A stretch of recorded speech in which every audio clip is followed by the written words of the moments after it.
Every once in a while, a revolutionary product comes along that changes everything.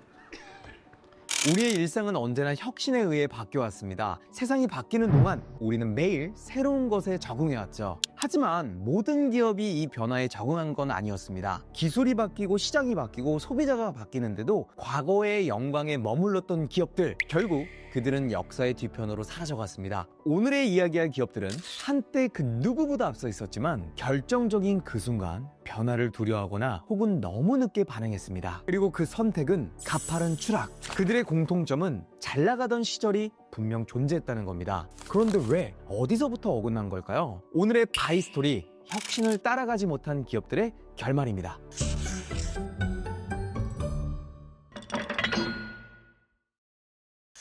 여러분, 카메라 하면 어떤 브랜드가 가장 먼저 떠오르시나요? 캐논?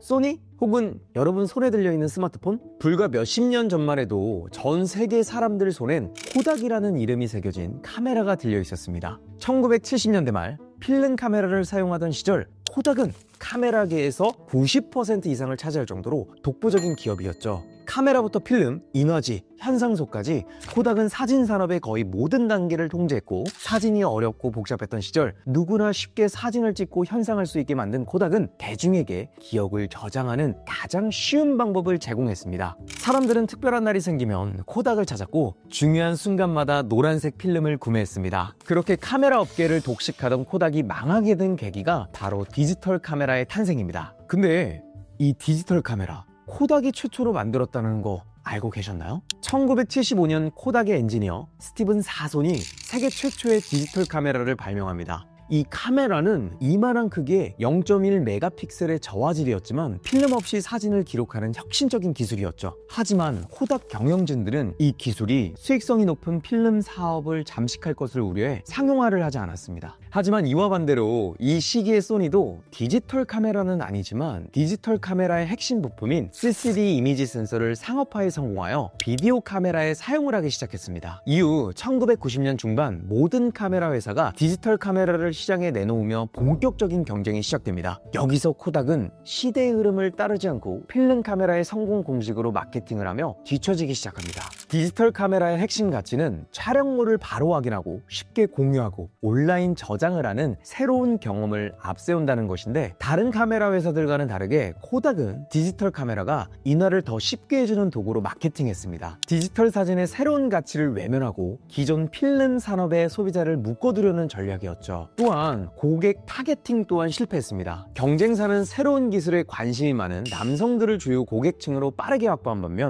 코닥은 사진을 인화해서 가족의 추억을 기록하는 여성과 엄마를 핵심 고객으로 삼았던 과거의 성공 방식을 그대로 고수했습니다. 디지털 시대에 적응하지 않고 본인들의 브랜드 파워를 믿었던 코닥은 결국 2012년 파산 신청을 하게 됩니다. 2007년 애플의 아이폰이 나오기 전에 핸드폰은 지금처럼 작은 컴퓨터가 아니었습니다. 전화, 문자, 저화질 카메라, 간단한 게임 정도만 가능한 정말 전화기로서의 기능만 충실한 물건이었죠. 당시 이런 단순한 핸드폰 시장에서 노키아는 절대적인 왕이었어요. 잘 나갔을 때 세계 점유율은 40%대였죠. 내구성도 좋고 배터리도 오래가는 무적의 벽돌폰 같은 이미지가 세계적으로 인기가 어마어마했어요. 그런데 어렸을 때를 좀 생각을 해보면 한국에서는 사실 노키아를 볼 수 없었던 것 같아요. 거의 뭐 삼성이라든지 LG 아니면 펜텍 이런 폰을 썼던 것 같아요. 실제로 노키아 핸드폰은 정말 튼튼하고 오래가는 핸드폰으로 유명했지만 한국에서 같은 경우에는 이 네이트온이라는 무선 인터넷도 있었고 DMB 같은 것도 있었고 MP3 약간의 멀티미디어 기능의 요구가 높았기 때문에 사실 노키아 핸드폰과는 맞지 않았죠. 어쨌든 한국에서는 인기가 없었지만 세계적으로는 핸드폰 하면 노키아였어요. 그러던 중 2007년 핸드폰계에 혁신이 등장하죠. 바로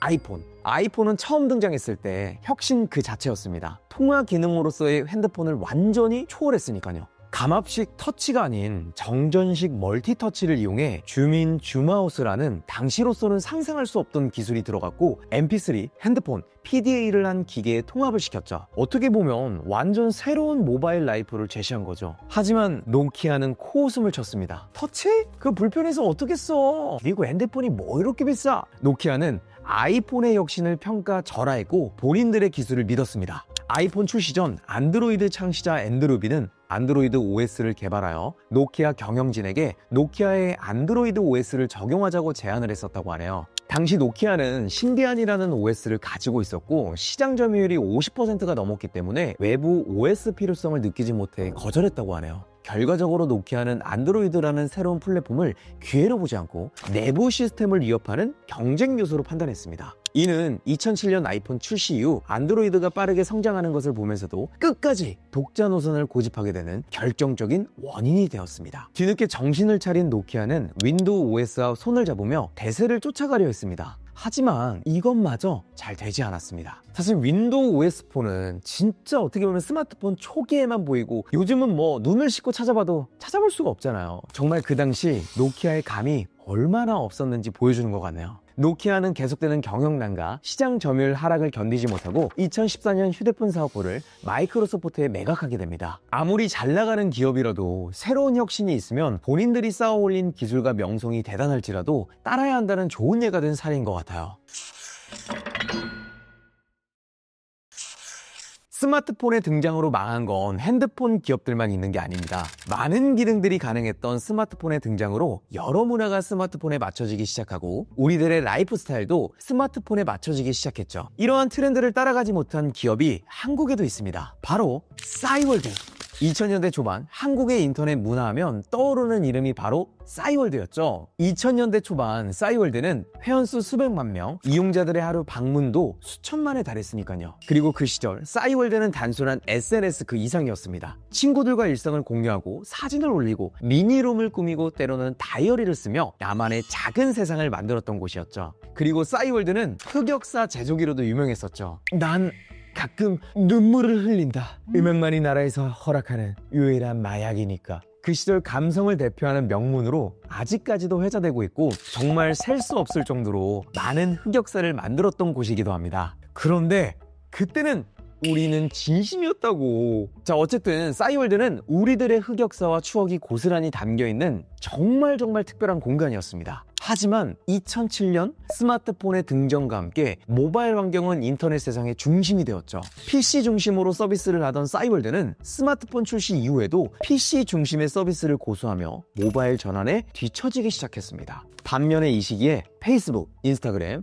해외 SNS들이 모바일 친화적인 플랫폼으로 급부상하며 싸이월드를 밀어냈습니다. 또 싸이월드만의 독특한 일촌 시스템과 미니룸 꾸미기 같은 강점이 있었지만 새로운 SNS가 제공하는 실시간 소통, 간편한 사진 공유, 친구 맺기의 자유로움과 비교되며 점차 매력을 잃어갔죠. 그리고 이 싸이월드가 과금 모델에 너무 의존했다는 점도 큰 문제가 되었습니다. 점차 무료 플랫폼에 익숙해진 이용자들은 자연스럽게 떠나갔습니다. 자, 그리고 여기에 2011년 해킹으로 인해 대규모 개인정보 유출 사고가 터지면서 싸이월드는 사용자들의 신뢰를 완전히 잃었습니다. 그렇게 경영난에 시달리던 싸이월드는 2014년 SK 커뮤니케이션즈에서 분리되었습니다. 이후 몇 차례 서비스 부활을 시도했지만 과거의 시스템을 그대로 답습하며 다시금 시대의 흐름을 잃지 못했고 2020년 모든 서비스가 중단되는 비극적인 결말을 맞이하게 됩니다. 자, 그 시절을 대표했던 메신저 버디버디. 자, 버디버디 역시 스마트폰과 카카오톡이라는 혁신 앞에서 과거의 PC 중심 서비스를 고집하다가 결국 2012년에 서비스를 종료했습니다.